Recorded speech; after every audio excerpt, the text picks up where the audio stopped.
ฟังไปซื่อๆเด้พิจารณายังไม่ค่อยออกเลย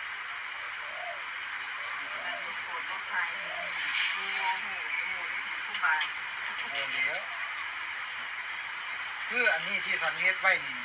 หนึ่งถ้าสันตายไปแล้วย่างขี่ไล่พระเนี่ยคนจะได้บอกสอนได้เลยเพราะคนได้ยินธรรมสัน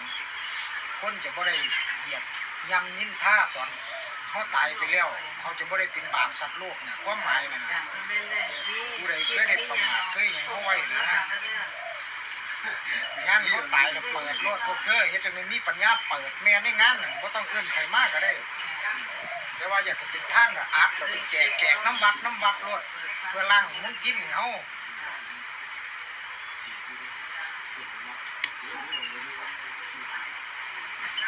เตรียมขนาดนี้มันใกล้ตายอีก บ่